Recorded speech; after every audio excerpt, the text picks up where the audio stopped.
En estas semanas estamos viendo la etapa terminal de la crisis monetaria que Lyndon LaRouche ha señalado constantemente en los últimos años. Es el estallido de la crisis financiera más fuerte que puedas imaginar. Y el sábado 26, LaRouche advirtió una nueva etapa de la crisis, con el euro a punto de desaparecer, y donde el ritmo en que avanza el desplome supera por mucho al ritmo en que se intenta rescatar al sistema inyectándole más dinero. Si bien el epicentro de la crisis es Europa, su alcance se extiende a todo el transatlántico, y lo que está en juego es si acaso las naciones podrán mantener su soberanía frente a las presiones y exigencias del imperio monetarista británico. El imperio sabe que es su sistema de poder lo que se hunde.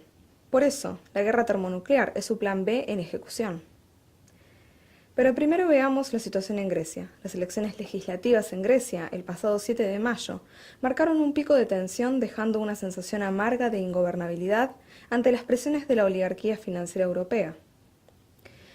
Primero, ningún candidato obtuvo la mayoría necesaria para ser primer ministro, por lo cual hubieron 3 intentos fallidos por formar una coalición de gobierno mayoritaria. Por eso, se volvió a llamar a elecciones para mediados de junio. La causa de esta crisis política es el estado de bancarrota monetaria al que la Unión Europea ha llevado a Grecia con sus recetas de austeridad.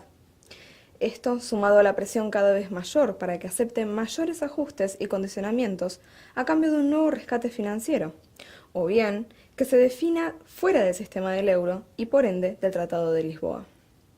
El ministro de Finanzas alemán, Wolfgang Schäuble, a modo de patotero, dijo que la nueva elección en junio sería un referéndum sobre la continuación de Grecia como miembro de la eurozona. Si Grecia, y esta es la voluntad de la gran mayoría, quiere quedarse en el euro, entonces tienen que aceptar las condiciones. De lo contrario, no es posible. Ningún candidato responsable puede ocultar eso a los electores. El caos estalló un par de semanas atrás, con la caída súbita del gigante JP Morgan, el banco más importante de Estados Unidos. Se suponía que en ese momento la exposición de esta banca era de 2.000 millones, pero en cuestión de días la realidad fue cada vez más cruda, ya que no quedaron dudas de que el potencial de pérdidas era de alrededor de 30.000 millones de dólares, y que además iban en aumento acelerado. La repercusión de esto fue una ola de caos generalizado en los mercados mundiales. Mientras tanto, la situación de emergencia aumentaba en Europa. El pueblo griego salió a las calles a protestar, porque la banca y los financieros ya no pueden seguir cobrando a costa de sus vidas para pagar un sistema financiero quebrado de una minoría oligarquista. La desesperación tomó control de los distintos actores económicos y sociales en Grecia. Las farmacéuticas no pueden entregar los medicamentos necesarios para enfermos de cáncer o con problemas cardíacos, porque el gobierno no desembolsó un préstamo de 1.000 millones que había prometido. Los suicidios como protesta o resistencia van en aumento. Una mujer de 90 años saltó junto a su hijo de 60 años desde un edificio porque no podían pagar más su existencia y no tenían dinero para alimentarse. Pero Grecia no es un proceso aislado, como lo señaló Alexis Tsipras, líder del partido de izquierda Syriza. Toda Europa está expuesta por completo. Porque los poderes dominantes van a llevar a la Unión a la inestabilidad y al colapso de la eurozona, si siguen insistiendo en la austeridad. LaRouche remarcó que España, Italia, Irlanda y Portugal le siguen de la mano a Grecia, y esto es realmente así, ya que el caos desatado por la caída de JP Morgan fue seguido de más presión y corridas a los bancos en Europa. El miedo golpeó fuerte cuando la agencia calificadora Moody's bajó la categoría de 26 bancos italianos. Las repercusiones de estas corridas aún se sienten y marcan el escenario para el próximo referéndum sobre el pacto de austeridad en Irlanda el 31 de mayo. Austeridad no es lo contrario de crecimiento, austeridad es lo contrario de despilfarro. Por tanto, necesitamos austeridad y crecimiento. A la par de este proceso, en España ya se veía caer la retórica incoherente que los líderes del G8 intentaban hacerle creer a sus naciones. Fue entonces que Standard & Poor's degradó a la categoría de bonos basura a Bankia, Banco Popular, Bankinter y otras 2 cajas más.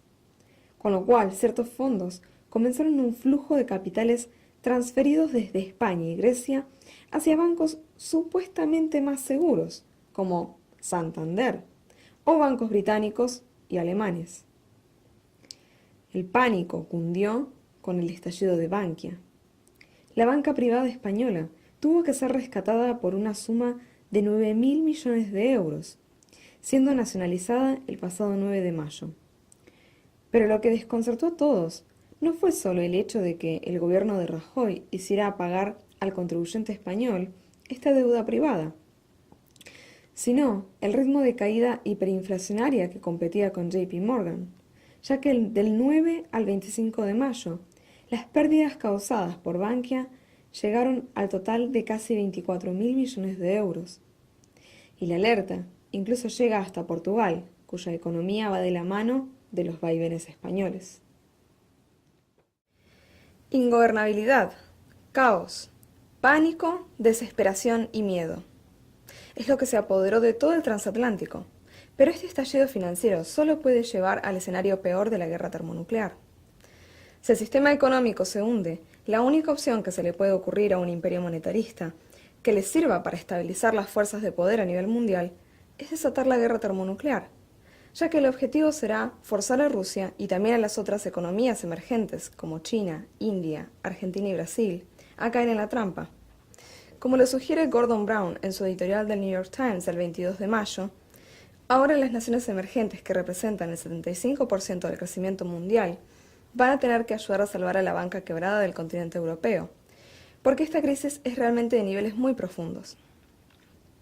La amenaza del imperio es clara: nos dan todo su dinero o entramos en guerra y se hunden con nosotros. Ante este escenario, es realmente decisivo el rol que está jugando Rusia.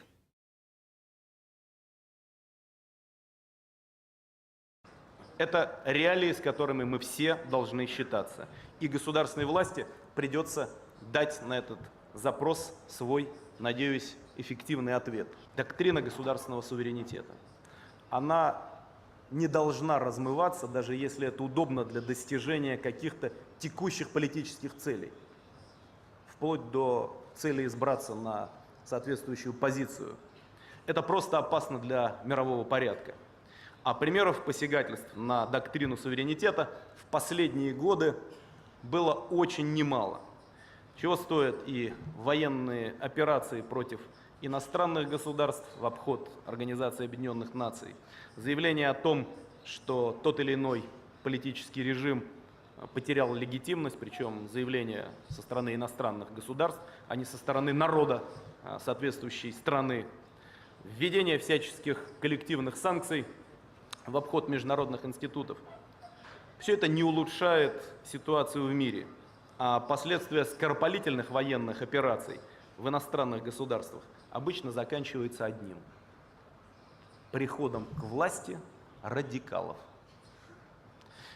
Я уже не говорю, что в какой-нибудь момент такие действия, которые подрывают государственный суверенитет, могут закончиться вполне себе такой полноценной региональной войной.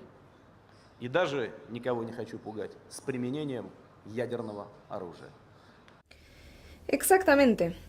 La guerra o la crisis son 2 caras de la misma moneda para el imperio, ya que la suerte está cantada. El objetivo de ambas es el detrimento total de la soberanía de cualquier nación en el mundo, porque esa es la única forma en que puede sobrevivir un imperio oligarquista, destruyendo la idea de nación y de soberanía. Por eso es que el acontecimiento más importante en este momento es la fuerte movilización que se desató en Estados Unidos y también en Eurasia a favor de volver a poner en vigencia el estándar de la ley Glass-Steagall que Franklin Roosevelt implementó en la crisis del 30 y que fue derogada en 1999, con lo cual sucedió el primer estallido del sistema de los bonos de LTCM, Long Term Capital Management, a la que le siguió la crisis de 2008 de AIG, y ahora hace tan solo días la de JP Morgan en 2012. Elizabeth Warren, candidata a senadora en Estados Unidos, lanzó una campaña para conseguir 100.000 firmas a favor de reimplementar la ley Glass-Steagall, actualizándola, y en cuestión de días ya consiguió 87.000 firmas de apoyo. Pronto la llevará ante el Congreso con ese amplio apoyo popular. Michel Rocard, el ex primer ministro francés, reitera en su último libro que la crisis que enfrentamos hoy requiere de soluciones como el rol de la ley Glass-Steagall. En Italia, el senador Oscar Peterlini presentó hace 2 meses ante el Parlamento italiano un proyecto de ley basado en una reforma del tipo de Glass-Steagall. Desde entonces, se lanzó una discusión cada vez más seria sobre el impacto de tener en vigencia esta ley ante las condiciones actuales en Europa.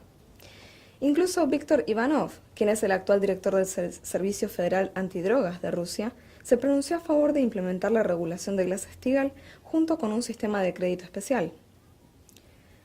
Pero como LaRouche explicó este fin de semana en una reunión con asociados, el ritmo del derrumbe ahora supera al ritmo de los rescates. This system, the European part and the rest is obviously coming down. That is, the rate of collapse exceeds the rate of attempt to overtake the collapse. That means essentially that the entire European system in its present form is in the process of a hopeless degeneration. Now, this is something comparable to what happened to Germany in 1923. And they've caught themselves in a trap where the rate of collapse exceeds the rate of their attempt to overtake yesterday. So therefore, we're in a new situation, and the only solution in Europe in particular is Glass-Steagall, or the Glass-Steagall equivalent, with no fooling around. Straight Glass-Steagall, no bailouts, none. In other words, you have to collapse the entire Euro system. The entirety of the Euro system has to collapse. But it has to collapse in the right way. It has to be a voluntary collapse, which is like the Glass-Steagall process. This means the end of the Euro, really. The Euro system is about to end because you can't sustain it. Everything is disintegrating now in Europe. We can be rescued very simply by a Glass-Steagall type of operation and then going back to the currencies which existed before. In other words, you need a stable system of currencies or you can't have a recovery at all. Because if the rate of inflation is higher than the rate of your bailout, and what happens when you try to increase the bailout, you increase the hysteria. You increase the rate of collapse. In other words, the rate of collapse exceeds the rate of bailout. Por ende, lo que tenemos que hacer es implementar no solo el estándar Glass-Steagall. Eso es un mero paso. Lo que sirve es Glass-Steagall de la mano de un sistema de crédito.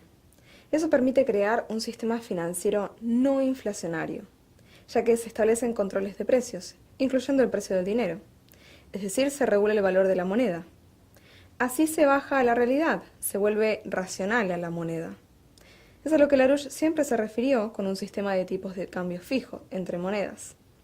Un estándar crucial para poder reestructurar la economía mundial.